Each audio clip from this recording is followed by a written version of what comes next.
প্রিয় বন্ধুরা, একটা পাহাড়ের মধ্যে আমরা দেখাইছিলাম যে একটা মহিলা সে দুইজন বাচ্চাকে নিয়ে থাকে, তার পুরো ঘরটা পুড়ে গেছে। প্রিয় বন্ধুরা, সেই পুরো ঘরের মেরামতের জন্য আমরা এখন টিন কিনছি। আসলে এত এত উঁচু পাহাড়, আর ওনার বাড়িটা হচ্ছে একেবারে একেবারে কি বলে এটা, ওই ইয়ার মধ্যে,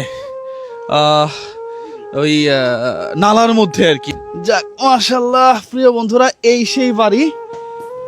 আরে বাবা রে বাবা, ওয়েট আছে তো, হ্যাঁ এই সেই, ও এই সেই বাড়ি। এই বাড়ির জন্য টিন নিয়ে আসো। হ্যাঁ, কার এটা বাড়ি? একটু আসেন, দিকে আসেন আপনি।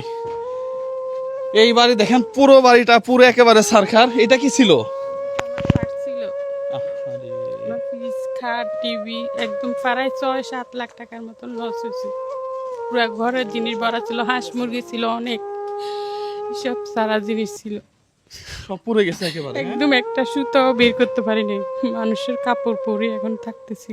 আরে, এর চেয়ে কষ্টের আর কিছু হইতে পারে? হ্যাঁ, যাক, আল্লাহর কাছে ধৈর্য ধারণ করেন আপনি। হ্যাঁ হ্যাঁ, যারা আমাকে এটুকুনি সাহায্য করছে, আমি তাদের কাছে আল্লাহর কাছে হাত জোর করে করতেছি, আল্লাহ যেন তাদেরকে ভালো করে, একদম ভালো রাখে। আহারে, আপনার বাচ্চাগুলা নিয়ে এখন কই থাকেন? আমি একটা বাসা থাকি যে, কোনটা বাচ্চাগুলা কই? এই যে এই যে আসো তো, আসো তো আব্বু। জামা নামা। নামা, এই দুইটা বাচ্চাকে নিয়ে? হ্যাঁ, আপনার স্বামী? আমার স্বামী বাইরে থাকে, কিন্তু দালালের হাতে পড়ছে। ওখানে গেছে 1.5 বছর হয়েছে, কাজ করে 6 মাসও কাজ করতে পারে নাই।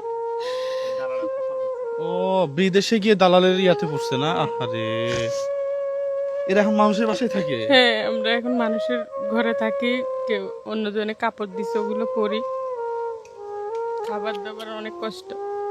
আহা। প্রিয় বন্ধুরা, আমরা আসলেই আমার ডায়েরিটা কোথায়? আলম ভাই টিনের জন্য 20,000 টাকা দিছিল। পাশাপাশি আমরা আসলে অন্য জায়গা থেকে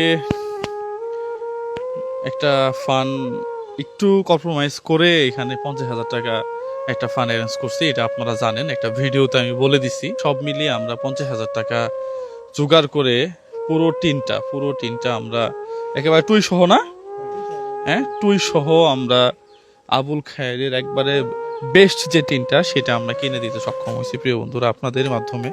পাশাপাশি এখনো এই ঘরের কাঠ লাগবে। এই ঘরের মিস্ত্রির মজুরি কত টাকা বলছিল কিছু? মজুরি এখনো মানে আমাদের এখনো টাকাই হাতে নাই, এই জন্য মিস্ত্রির সাথে কথা বলতে পারি না। আমার হাজবেন্ডও যদিও কিছু ম্যানেজ করে, তো আমরা পুরো মাস চলতে হবে না, খেতে হবে না। আচ্ছা, আপনি এক কাজ করেন, এই টাইপের ঘরে নর্মালি মজুরি 15-16 হাজার টাকা বেশি হওয়ার কথা না। হ্যাঁ, 15-16 হাজার টাকা বেশি হওয়ার কথা না, কারণ আমি ঘর বানাই তো সবসময়। আপনি এটা মাথায় রাখবেন, জাস্ট আপনার মাথায় দিয়ে রাখলাম। হ্যাঁ, কম বেশি হইতে পারে এটা। হ্যাঁ, তাহলে আমরা আপাতত মজুরিটা দিয়ে যাই। হ্যাঁ, এরপরেও যদি আল্লাহ কোনোভাবে কবুল করে, কার্ডও তো লাগবে। হ্যাঁ, কার্ডও তো নাই। 1 2 3 4 5 6 7 9 10 11 12 13 14 15। হ্যাঁ প্রিয় বন্ধুরা, এখানে আমাদের টিন বাবদ খরচ হয়েছে, ডায়েরিটা তো নিয়ে আসো নাই, সেটা হচ্ছে 31,793 মেবি এরকম। হ্যাঁ, এবং যার কাছ থেকে টিন কিনছি সে নিজের মুখেই বলছে, পাশাপাশি লেবার কস্ট আর যাতায়াত ভাড়া সহ আমাদের হ্যাঁ ওরকম না, দেখি কত, দেখি 31,000 না, ওইখানে এটা চালান, এটা হ্যাঁ ওইটা আমার ভিডিওতে আছে, উনি একবারে মুখেই বলছে আর কি। হ্যাঁ, তাহলে আমাদের লেবার কস্ট আর ভাড়া সহ মোটামুটি 35-এর মতো চলে গেছে, আর 15,000 টাকা। হ্যাঁ, তাহলে আমরা আপনাকে 50,000 টাকা একটা অর্থ সহায়তা দিলাম।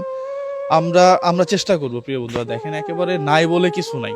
হ্যাঁ হুজুর, এর আগে আপনাদের এখানে তো প্রায় 2.5 লক্ষ টাকার মতো আমরা খরচ করছি। হ্যাঁ, এবং কি আপনাদের ওইখান থেকে একজনকে চিকিৎসা খরচ হিসাবে চোখেরও ইয়া দিচ্ছি। হ্যাঁ, সবকিছু ঠিকঠাক বুঝে পাইছেন হিসাবগুলা? জি আলহামদুলিল্লাহ, আমাদের সাথে কাগজ সহ আপনি বুঝা দিচ্ছেন সবগুলো, সব হিসাব পাইছেন তো? হ্যাঁ, জি। যাক আলহামদুলিল্লাহ। প্রিয় বন্ধুরা, আমরা একেবারেই সবকিছু ইন টোটাল, মানে যার কাছ থেকে কিনি তার মুখেই বলায় নেই যে কত টাকা জিনিস কিনছি।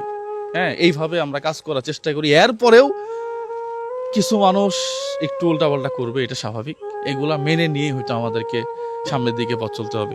তো যাই হোক, আপনি দোয়া করবেন। হ্যাঁ, যদি আমরা পারি তাহলে কাঠ এবং আনুষঙ্গিক আরও কিছু যদি সাপোর্ট দেওয়া যায়। প্রিয় বন্ধুরা, আপনারা যারা আছেন এই ভিডিও দেখে যদি আপনাদের মনে হয় যে আরেকটু দাঁড়াবেন, আমাদের টিন হয়ে গেছে, হ্যাঁ, খুঁটিগুলো আছে, শুধু কাঠ আর মজুরি টাকাও হয়ে গেছে।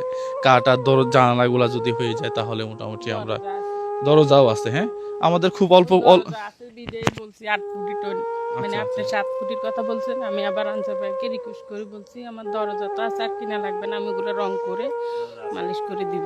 আচ্ছা, যাক, আমরা যদি আরেকটু সাপোর্ট পাই তাহলে ইনশাল্লাহ আমাদের পুরো কাজটা হয়ে যাবে। প্রিয় বন্ধুরা, সবাই ভালো থাকবেন, সুস্থ থাকবেন।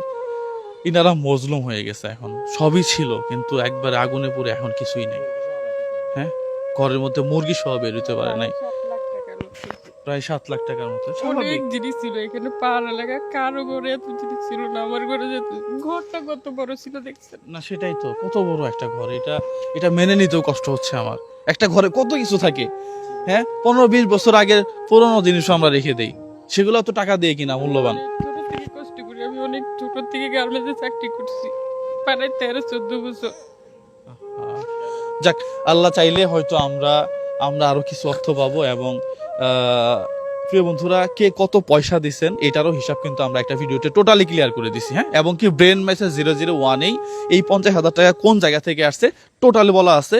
আপনারা পরবর্তীতে যারা হেল্প করবেন তাদেরটাও আমরা এইভাবে ক্লিয়ার করার চেষ্টা করবো। প্রিয় বন্ধুরা, সবাই ভালো থাকবেন, সুস্থ থাকবেন। একেবারেই চারপাশেই পাহাড়, এই পাহাড়ের মাঝখান থেকে আপনাদেরকে ধন্যবাদ জানাচ্ছি। সালামু আলাইকুম ওয়া রাহমাতুল্লাহ। ঠিক আছে তাহলে, হ্যাঁ, আমরা দেখি।